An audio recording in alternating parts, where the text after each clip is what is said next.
오늘 말씀은 요한계시록 제2강 말씀입니다. 이 말씀은 본문 말씀은 2장 1절에서 11절 말씀, 제목은 처음 행위를 가지라입니다. 요절 말씀은 5절 먼절 말씀인데, 그러므로 어디서 떨어졌는지를 생각하고 회개하여 처음 행위를 가지라. 기도하고 시작하겠습니다. 하나님 아버지, 또 귀한 말씀을 예배하여 주시고 또 말씀하여 주셔서 감사합니다. 이 깊은 진리를 성령께서 가르쳐 주셔야만이 깨달을 수 있습니다. 이 시간 우리 심령에 역사해 주시옵소서. 감사합니다. 예수님 이름으로 기도합니다. 아멘.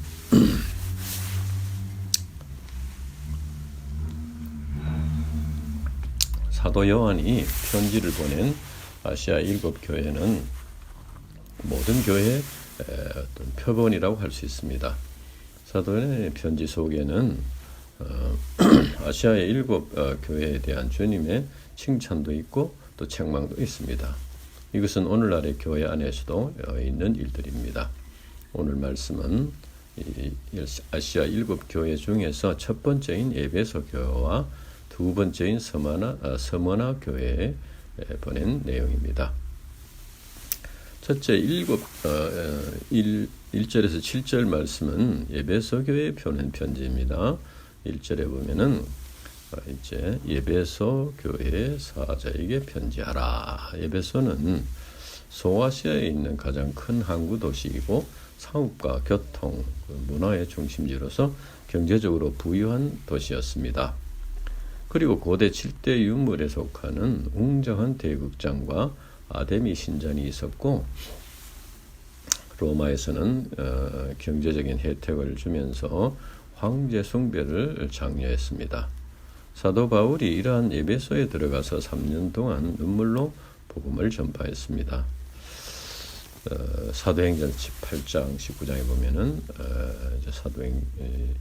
바울이 에베소를 전도한 내용이 나옵니다. 한편 신자들이 황제 숭배를 거부함으로써 경제적인 궁핍을 겪게 되었습니다. 사도 요한은 편지를 보내어서 그들의 믿음을 지키도록 이렇게 격려했습니다. 주님께서 에베소 교회 자신을 어떤 분으로 소개하는가? 1절 5번절을 보면은 오른손에 있는 7 별을 붙잡고 7 금초대 사이를 거니시는 이가 이르시되 라고 했습니다. 7 금초대는 7 교회를 가리키는데, 그리고 이제 오른손에 7 별을 붙잡고 7 금초대 사이를 거니시는 이라는 말은 이 삼위일체 하나님이신 주님께서 이제 크신 능력으로 이 세상을 통치하시고 또 교회를 지켜보호하고 계신다 하는 그런 의미입니다. 이는 곧 에베소 교회를 비롯한 초대교회 신자들이 심한 궁핍을 당하며 박해를 받고 있지만 주권자이신 주님께서 그들과 함께 하심을 믿고 그것을 이겨나가라는 그런 의미입니다. 그러면 주님께서 에베소 교회에 대해서 알고 칭찬하신 것이 무엇인가? 2절에서 3절 말씀, 내가 네 행위와 수고와 네 인내를 알고 또 악한 자들을 용납하지 아니한 것과 자칭 사도라 하되 아닌 자들을 시험하여 그의 거짓된 것을 네가 드러낸 것과 또 네가 참고 내 이름을 위하여 견디고 게으르지 아니한 것을 아노라 했습니다. 여기서 이제 안다는 말이 이제 2번이나 나옵니다. 이것은 주님께서 모든 것을 아신다.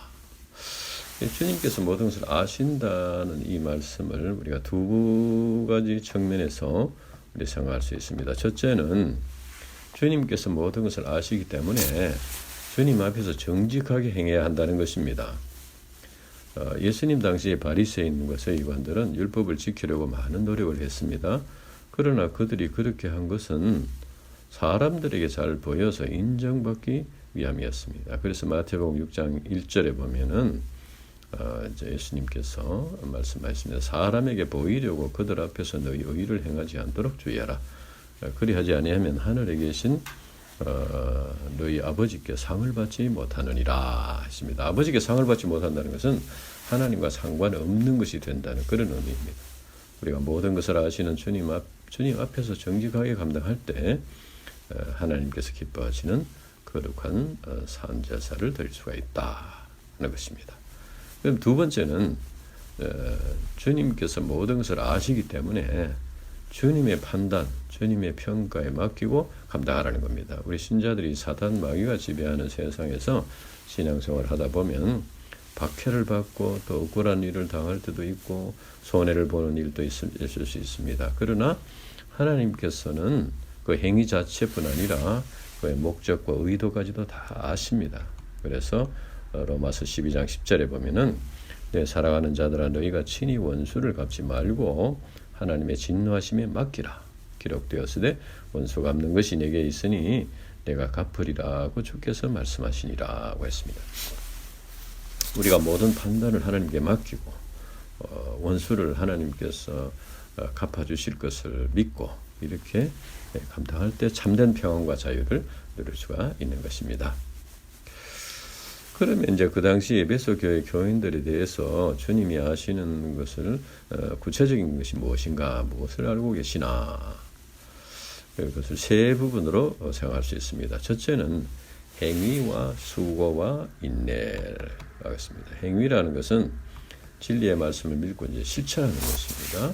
우리가 진리의 말씀을 공부하고 듣고 배우는 것도 중요하지만 지식에 머물러 있으면 아무런 유익이 없습니다. 지식은 신앙이 아니라는 거죠. 예. 지식을 신앙으로 착각하고 있으면은 신앙이 성장할 수 없을 뿐 아니라 신앙생활에 따른 어떤 기쁨을 누리지 못합니다. 그래서 무미건조한 신앙생활을 하게 된다. 그렇죠? 그래서 우리가 진리를 믿는다면은 행함으로써 열매를 맺어야 합니다. 그래서 행함은 믿음을 입증하는 것이라고 할 수 있습니다. 그 다음에는 이제 행위가 있고, 그 다음에 수고입니다. 수고는 행함을 이루는데 필수적으로 따르는 것입니다. 예, 수고는 행함을 위해서 어떤 육체적인 어떤 노동이나 마음의 부담을 이렇게 극복하고 감당하는 것입니다. 수고가 없이는 행함의 열매를 맺을 수가 없을 것입니다. 그래서 고린도전서 15장 58절에 보면 그러므로 내 사랑하는 형제들아 견실하여 흔들리지 말고 항상 주의 일에 힘쓰는 자들이 되라. 이는 너희 수고가 주 안에서 헛되지 않는 줄을 알미라고 했습니다.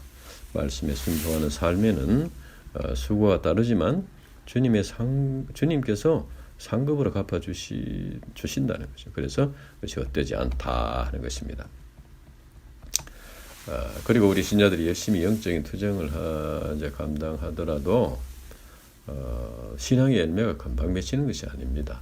그리고 주님께서도 금방 지금 또 오시는 것도 아니고 그리고 이 세상은 사탄 마귀가 지배하고 있고 우리 내면에는 아직도 죄악된 본성이 남아있어서 수고하여 행함으로써 열매를 맺는 것이 쉽지 않다는 것입니다. 그래서 인내가 필요하다. 에베소 교회 교인들에게 인내가 필요하다. 로마서 5장 3절 4절에 보면 우리가 환난 중에도 즐거워하나니 이 환난은 인내는 연단은 소망을 이루는 줄 알미로라. 그래서 수고에는 인내가 동반되어야 된다 하는 것입니다. 그것을 주님이 아신다는 것입니다. 그 다음에는 이제 두 번째로 주님이 아시는 것은 악한 자들을 용납하지 아니한 것과 자칭 사도라 하되 아닌 자들을 시험하여 그의 거짓된 것을 네가 드러낸 것이라. 여기서 악한 자들이라는 것은 이제 주님과 신앙을 어떤 자기 유익을 위해서 이용하려고 하는 인본적인 거짓 신자들, 또 음행, 토색 등 도덕적으로 타락한 자들을 말합니다. 그리고 자칭 사도라 하되 아닌 자들이란 이제 거짓 진리를 가르치는 거짓 교사들, 사단 마귀의 종들을 가리킵니다. 이런 자들은 겉으로 보기에는 아주 친절하고 깨끗한 척하지만 신자들을 속입니다. 그러나 에베소 교회 성도들은 이런 자들을 용납하지 않았다는 겁니다. 오히려 그들의 거짓됨을 드러내어서 이제 교회를 깨끗하게 했다 하는 것입니다. 우리 신자들이 이런 거짓 신자들, 거짓 교사들을 용납하지 않고 드러내어서 정리를 하려면은 그만큼 이제 우리 자신들이 복음 신앙 위에 굳게 서야 합니다. 즉 영적인 눈과 귀가 열려서 그들의 문제점을 볼 수 있을 만큼 신앙 수준이 되어야 한다는 것입니다. 그렇지 않으면은 오히려 그들과 한통속이 돼가지고 부안해동하게 되면은 오히려 사단 마귀에게 이제 이용당하게 되고 또 조금 있는 신앙마저도 잃어버리기가 쉽다 하는 것입니다. 사단 마귀는 악한 자들과 거짓 교사들을 받아들이고 또 함께하고 이것을 마치 무슨 관용이나 사랑인 것처럼 이렇게 속입니다. 그래서 이런 자들을 용납하지 않고 대적하면은 뭐 사랑이 없다든지 뭐 이렇게 비난합니다. 그러나 참된 사랑은 고린도전서 13장에 보면은 진리와 함께 기뻐한다고 했습니다. 불의와 함께 기뻐하죠. 진리와 함께 기뻐한다. 그래서 우리는 신앙생활을 복음 신앙생활이 이제 복음 신앙에 굳게 서서 사탄 마귀에 속지 않도록 주의해야 한다는 것입니다. 그리고 무엇보다도 간절히 기도함으로써 성령의 도우심을 받아야 합니다. 성령의 은사, 이제 성령의 열매를 맺음으로써 악한 자들과 거짓 교사들을 분별하여 물리치고 우리 자신과 교회를 지켜야 하는 것입니다. 그 다음 세 번째는 네가 참고 내 이름을 위하여 견디고 게으르지 아니한 것을 주님이 아신다고 했습니다. 여기서 내 이름을 위하여 에베소 교회 성도들은 주님의 이름을 위해서 주님의 영광을 위해서 복음 진리를 지켰다는 것입니다. 이것은 우리 신자들이 가져야 할 모범적인 자세입니다. 즉 신앙생활은 자기 이름을 위해서 하는 것이 아니고 주님의 이름을 위해서 하는 것이다 하는 것이죠. 그래서 그리고 이제 또 견디며 게으르지 않았다는 것은 박해와 궁핍을 겪으면서도 그리스도의 이름을 위해서 인내로서 영적인 투쟁을 감당했다는 것입니다. 하나님께서 이를 아시고 에베소 교회 성도들을 칭찬하며 격려하셨습니다. 하나님께서 에베소 교회 성도들에게 칭찬의 말씀을 하셨지만 또 책망의 말씀도 주셨습니다. 4절 보면은 그러나 너를 책망할 것이 있나니 너는 너의 처음 사랑을 버렸느니라. 여기서 처음 사랑이라는 것은 이제 처음 이제 주님의 십자가의 그 공로를 믿고 구원의 은혜를 체험하고 이렇게 해서 이제 그 독생자를 주신 하나님의 사랑을 깨달았을 때 그 순수한 사랑을 말합니다. 이는 곧 이제 이기적이고 죄악된 본성을 회개하고 자기를 구원하기 위해서 십자가에 죽으신 예수님을 영접함으로써 깨닫게 된 그런 순수한 사랑입니다. 되게 독생자를 주신 하나님의 사랑, 주님의 십자가의 사랑을 깨닫고 영접함으로써 죄 사함을 받고 죄에서 자유함을 얻게 되면은 너무나 큰 감격, 기쁨을 맛봅니다. 그래서 감사한 마음으로 주님을 위해서 무엇이나 할 수 있을 것 같은 그런 생각 들고 또 결단도 합니다. 하나님의 사랑을 영접하면 이제 순수하고 뜨거운 사랑으로 하나님을 사랑하고 형제를 사랑하게 된다는 것입니다. 그러나 에베소 교회의 성도들은 너의 처음 사랑을 잃어버렸느니라. 이 주님의 책망의 말씀을 들었습니다. 이는 곧 그들이 독생자를 주신 하나님의 사랑을 잃어버렸고 하나님에 대한 처음 가졌던 그 뜨거운 사랑을 잃어버렸다는 것입니다. 왜 그렇게 됐나? 대개 이제 에베소 교회 이제 교인들처럼 복음 신앙을 지키기 위해서 악의 세력과 싸우고 또 이런 영적인 투쟁을 이렇게 감당하다 보면은 자기 의에 빠지기 쉽습니다. 참 열심히 참 잘하고 있다. 자기 의에 빠진다. 그래서 이제 자기 의에 빠지면은 이제 하나님에 대해서 불평하는 마음을 갖기 쉽습니다. 나는 이렇게 열심히 하는데 왜 하나님이 좀 이렇게 도와주지 않나? 뭐 현실적인 문제, 이런 어려움을 당하게 하나? 뭐 이런 마음이 생길 수 있고 또 다른 신자들에 대해서도 나는 열심히 하는데 저 사람은 좀 부족하다. 이렇게 어떤 요구하는 마음, 이런 것이 생길 수 있다는 겁니다. 그래서 이제 또 자기를 인정해주지 않는다고 또 불평하는 마음을 갖는다든지 이렇게 될 수 있다는 겁니다. 이렇게 되면은 하나님과의 사랑의 관계성 또 다른 신자들과의 사랑의 관계성이 이렇게 깨어지기 쉽습니다. 그래서 그만 이제 사랑을 잃어버리고 은혜와 감사가 사라지고 아주 냉랭한 그런 마음이 되고 또 피곤한 신앙생활을 하게 된다 하는 것입니다. 그러면 에베소 교회 성도들은 뭐 어떻게 해야 되나? 5절. 그러므로 어디서 떨어졌는지를 생각하고 회개하여 처음 행위를 가지라. 처음 행위를 가지라. 어디서 떨어졌는지를 생각하라는 것은 처음 사랑을 잃어버리게 된 원인을 찾아서 회개하라는 것입니다. 우리가 사랑이 어디서 떨어졌는지를 알려면은 사랑이 무엇인지에 대한 정확한 그런 깨달음이 있어야 됩니다. 그런 개념을 알아야 합니다. 고린도전서 13장이 사랑장이라고 합니다. 그 고린도 13장 그 4절에서 7절 말씀에 보면은 사도 바울이 참된 사랑이 무엇인가에 대해서 말합니다.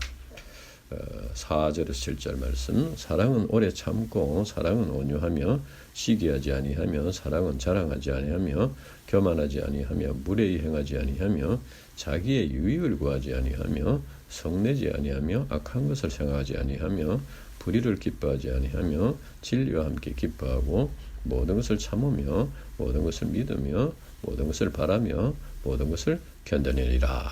이 말씀에 보면은 뭐 하라는 말씀도 있고 하지 말라는 말씀이 있는데 하지 말라는 말씀이 더 많습니다.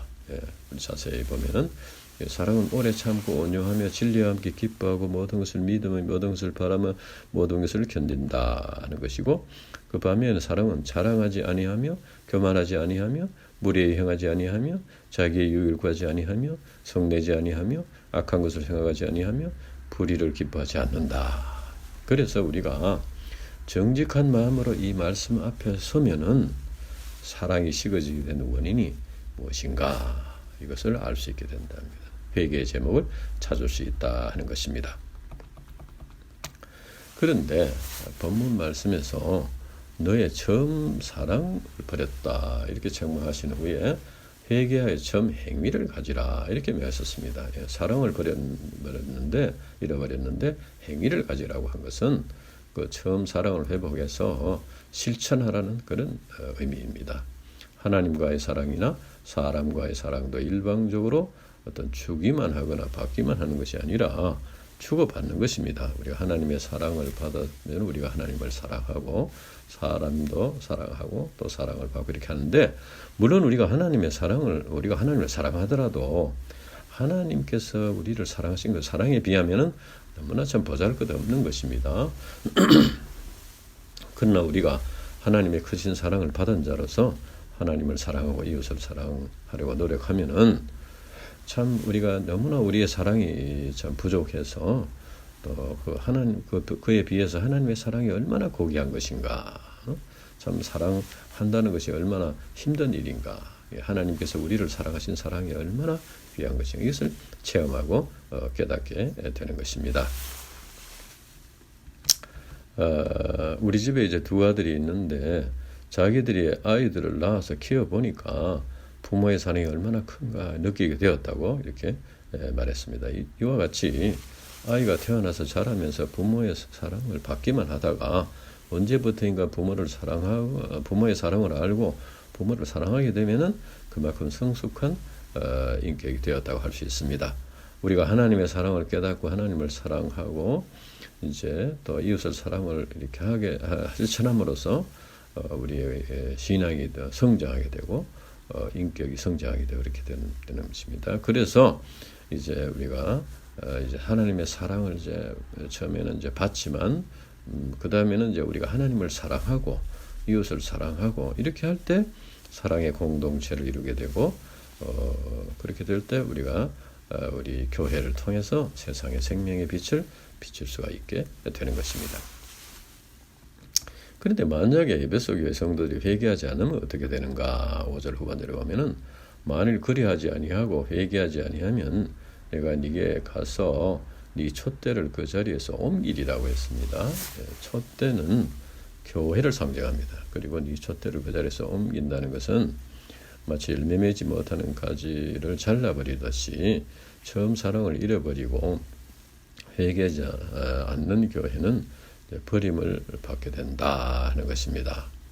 그래서 이거는 뭐 하나님께서 이제 뭐 일부러 잘라버린다는 그런 이제 의미라기보다는 이 교회가 사랑의 공동체가 되지 않으면은 교회로서 존재 의미를 상실하게 된다는 거예요. 그래서 그만 이제 흩어지게 된다는 것이죠. 실제로 이제 미국이나 유럽에 보면은 건물이 웅장한 오래된 교회가 신자가 없어가지고 팔리는 경우가 있습니다. 우리 UBF 미국의 UBF 미러키 지부라고 있는데 거기도 그 파는 교회를 사서 거기서 이제 그 센터로 이렇게 사용하고 있습니다.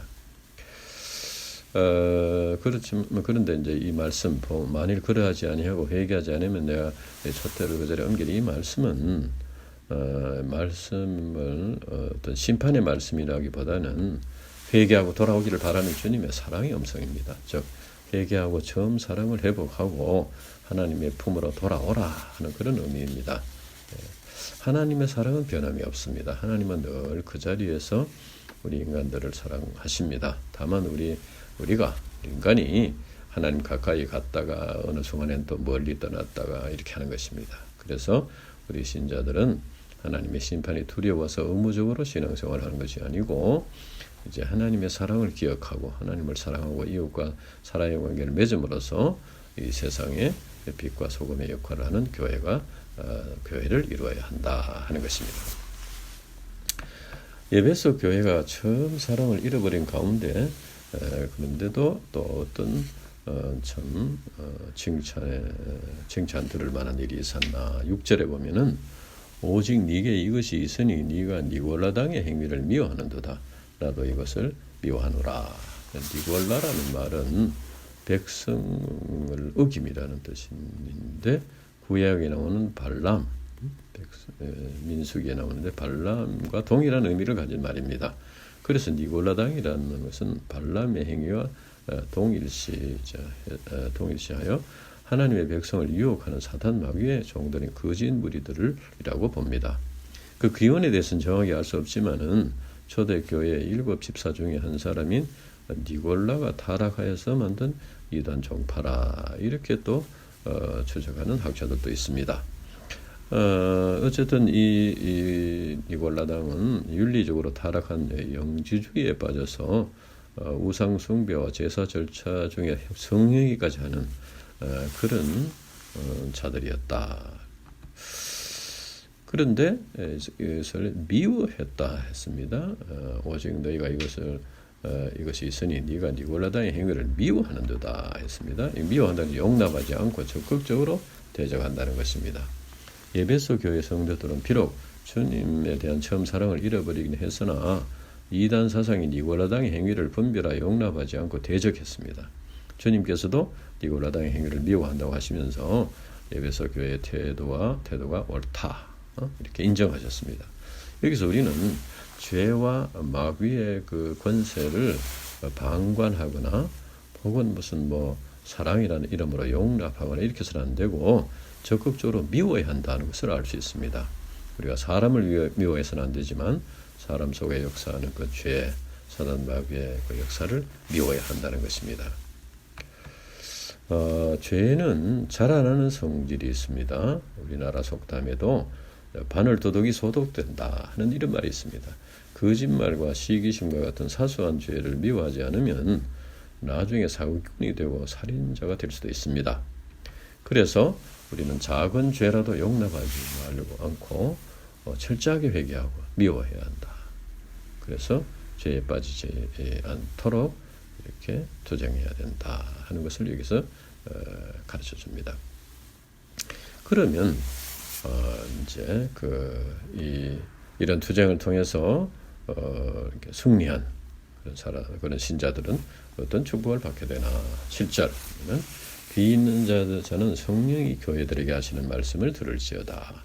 이기는 그에게는 내가 하나님의 낙원에 있는 생명나무 열매를 주어 먹게 하리라 했습니다.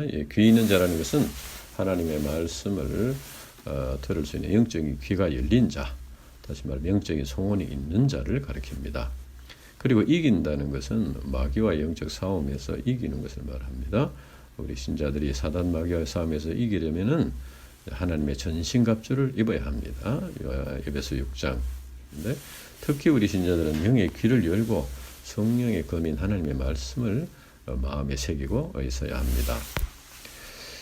이기는 자에게 주시는 축복은 하나님의 낙원에 있는 생명나무 열매를 먹는 것입니다. 여기서 하나님의 낙원은 하나님 나라, 천국을 말하는데, 그리고 생명나무 열매는 원래 에덴 동산에서 아담과 이브가 마음껏 먹을 수 있는 것이었습니다. 그런데 그들이 범죄에 쫓겨남으로써 먹을 수 없게 되었습니다. 그리고 죽음을 선고받게 되었다. 창세기 2장에 보면 그렇게 나옵니다. 그래서 사단 마귀와의 싸움에서 이긴 자들이 생명나무 열매를 맺게 된다는 것은 예수 그리스도를 믿음으로 구원받은 신자들, 사단 마귀의 유혹을 물리치고 승리한 이런 자들은 영원한 생명을 얻고 또 하나님 나라에서 영생을 누리게 된다는 것입니다. 그 다음에 이제 8절에서 11절 말씀은 서문화 교회에 보낸 편지입니다. 이 서문화는 예배소에서 좀 56km 정도 떨어진 항구 도시인데 지금도 현존하는 도시입니다. 바울이 3차 전도 여행 때 예배소에서 전도했는데 그때 서문화에서 온 사람들도 있어서 그들을 중심으로 이제 서문화 교회가 설립되었다. 이렇게 주장하고 있습니다. 주님께서 서문화 교회의 자신을 어떤 분으로 소개하는가? 8절 후반절에 보면은 처음이요 마지막이요 죽었다가 살아나신 이가 했습니다. 처음이요 마지막이다.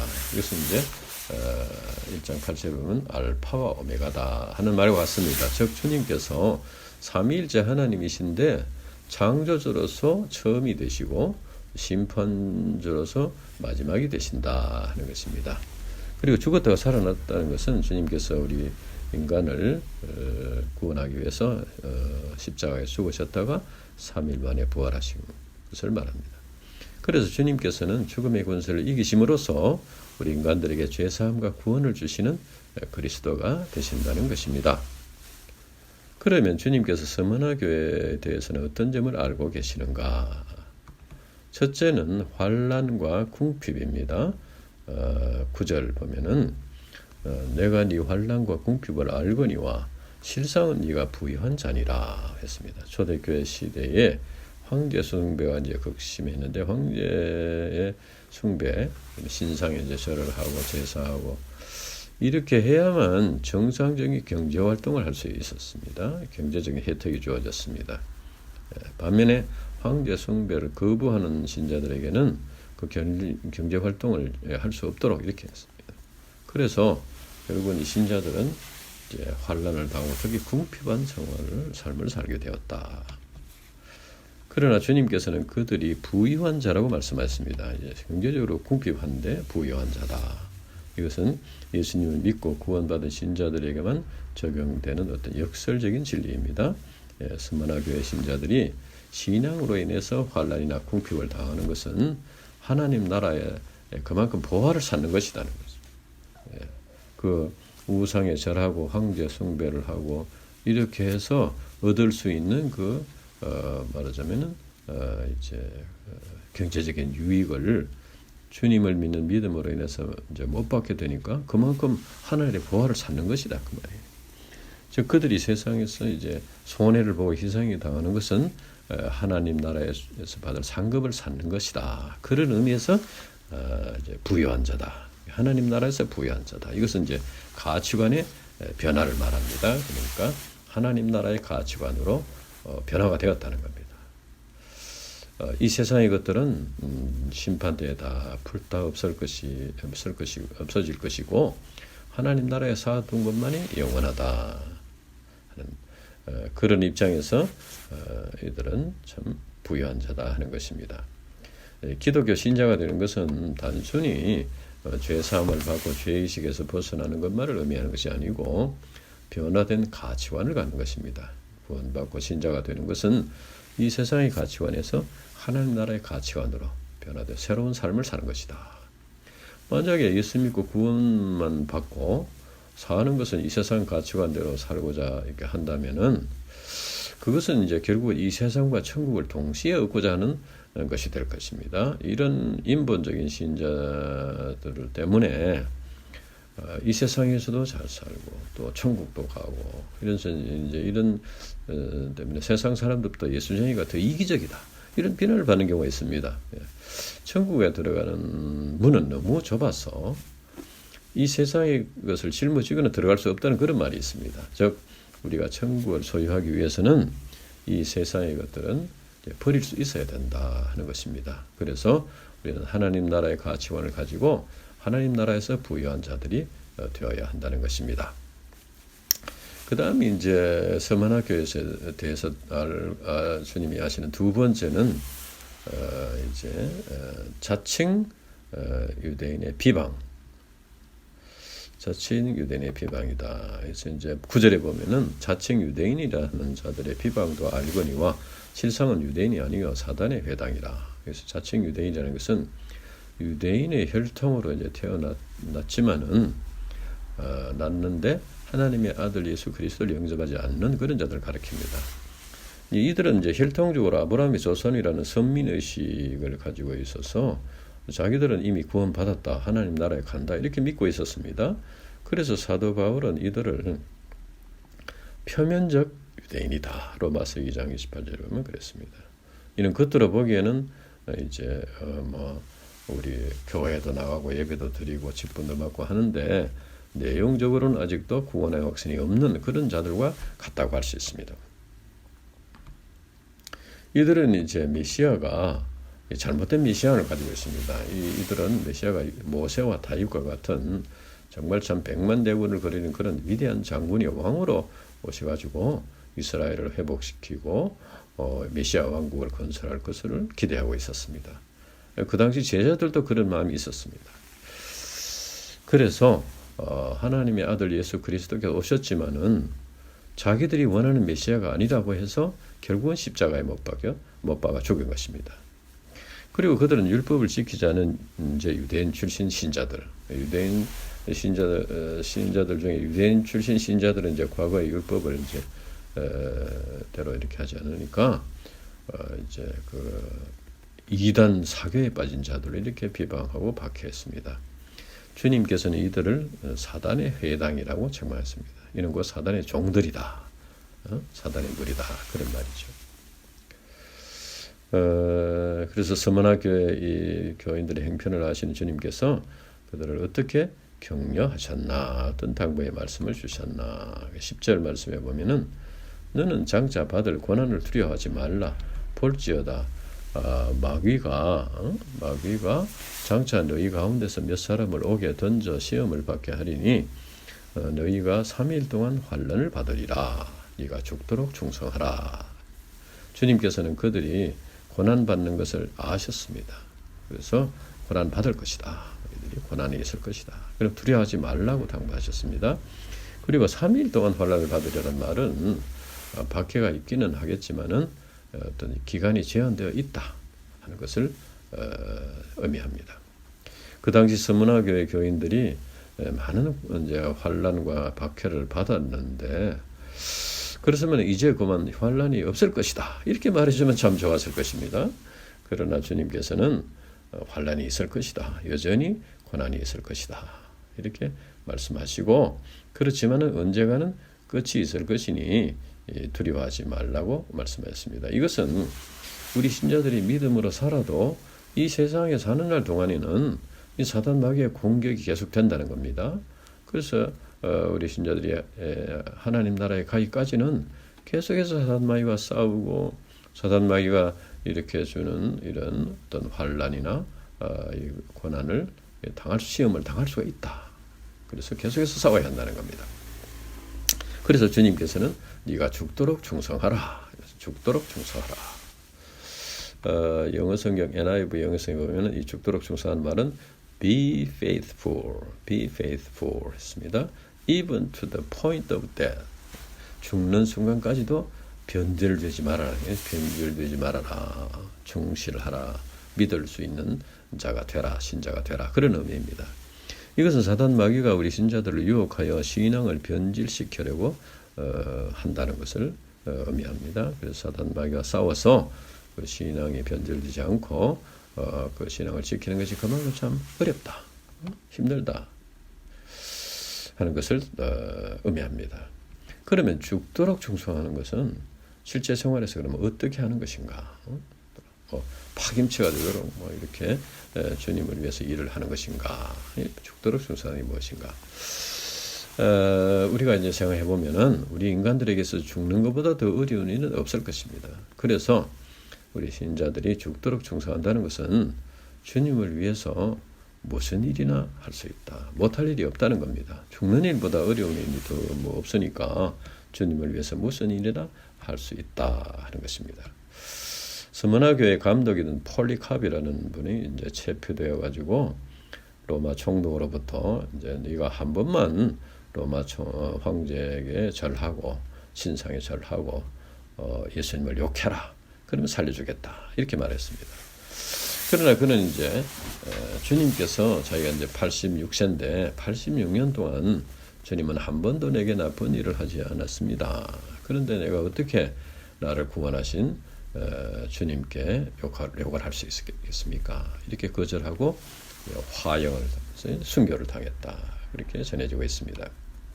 우리 순교들이 주님을 위해서 복음 진리를 지키기 위해서 뭐 이렇게 자존심이 상할 수도 있고 또 주님을 위해서 또 때로는 몸이 좀 피곤할 수도 있고 뭐 주님을 위해서 대기업에서 일할 수 있지만 또 소기업에서 일할 수도 있고 또 뭐 신앙 때문에 불이익을 당해서 이제 물질적인 손해를 볼 수도 있고 주님을 위해서 그런 어떤 주님을 위해서 해야 될 그런 상황이 되면은 이제 그렇게 자기를 희생할 수 있는 이것이 죽도록 충성하는 것이다. 충성하는 것이다. 그 다음에 또 이제 시기적으로 죽을 때까지 충성하라. 그런 의미도 있다고 이렇게 생각이 됩니다. 즉 나이가 들었다고 뭐 적당히 물러서는 것이 아니고 체력이 있는 한 주님께 충성한다는 것입니다. 뭐 이렇게 이제 우리가 우리 건강을 생각하더라도 이제 뭐 은퇴해서 아무 할 일이 없는 사람보다는 열심히 할 일을 하는 것이 건강에 사는 길이다. 이렇게 말합니다. 물론 우리가 뭐 오래 살려고 뭐 발부둥 칠 필요는 없지만은 우리가 죽는 날까지 주님께 충성하는 것이 주님을 섬기는 비결이다 하는 것입니다. 그러면 환난을 견디고 죽도록 충성하는 자들이 누리는 축복이 무엇인가? 마지막 10절 후반절의 11절에 보면은 그리하면 내가 생명의 관을 이겨 주리라. 귀 있는 자는 성령이 교회들에게 하시는 말씀을 들을지어다. 이기는 자는 둘째 사망의 해를 받지 아니하리라. 여기서 이제 이긴다는 것은 환난과 박해를 견디고 사단 마귀의 유혹을 물리치고 이렇게 좀 진리를 지키고 신앙을 지키기 위해서 충성하는 자들을 말합니다. 그리고 둘째 사망이라는 것은 이제 하나님의 심판을 받고 지옥 형벌을 받는 것을 말합니다. 그래서 둘째 사망의 해를 입지 않는다는 것은 구원받고 영생을 얻어 천국에 들어간다는 것입니다. 그래서 이제 본문에서 박해를 견디고 죽도록 충성하는 자들에게 생명의 관을 주신다는 것과 둘째 사망의 해를 받지 않는다는 것은 이제 같은 의미라고 할 수 있습니다. 기독교 신자가 되는 것은 독생자를 주신 하나님의 사랑을 깨닫고 믿음으로써 구원받고 하나님과 사랑의 관계를 맺는 것입니다. 그리고 하나님의 크신 사랑을 받은 신자들이 하나님을 사랑하고 이웃을 사랑하는 삶을 살다가 하나님 나라에 들어가는 것입니다. 그러나 우리 신자들에게는 아직도 죄악된 본성이 남아있고 사탄 마귀가 끊임없이 공격하고 유혹하기 때문에 하나님으로 받은 사랑을 지키는 것이 쉽지 않습니다. 그래서 주님께서는 우리에게 죽도록 충성하라고 명하셨습니다. 이는 곧 하나님으로부터 받은 사랑을 지키기 위해서 현실적인 좀 어려움이나 환난이나 손해를 감수하고 사단 마귀와 싸워서 이겨야 한다는 것입니다. 우리가 아직도 연약하고 사탄 마귀의 시험이 극심해서 참 이렇게 쉬운 일은 아니지만 그래도 하나님 나라를 바라보면서 하나님 나라의 상급을 바라보면서 이제 끊임없이 영적인 싸움을 싸워나가야겠다. 그래서 사도 바울은 선한 싸움을 싸우고 믿음을 지켰다. 디모데후서 이렇게 고백하고 있습니다. 우리가 이제 이런 참 이 말세에 우리가 처음 사랑을 기억하고 마음에 새기고 또 이렇게 사랑을 하나님을 사랑하고 형제를 사랑하는 사랑을 실천하는, 그래서 사단 마귀와 싸워서 이기는 믿음의 용사들이 되어야 되겠습니다. 기도하고 마치겠습니다. 하나님 아버지 감사합니다. 오늘도 이렇게 요한계시록 2강 처음 행위를 가지라, 죽도록 충성하라, 귀한 말씀을 주셔서 감사합니다.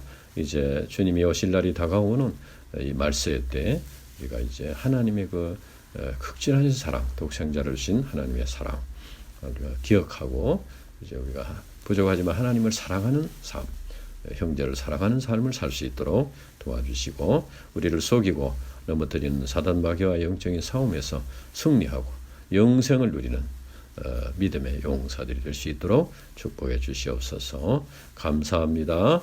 예수님 이름으로 기도합니다. 아멘.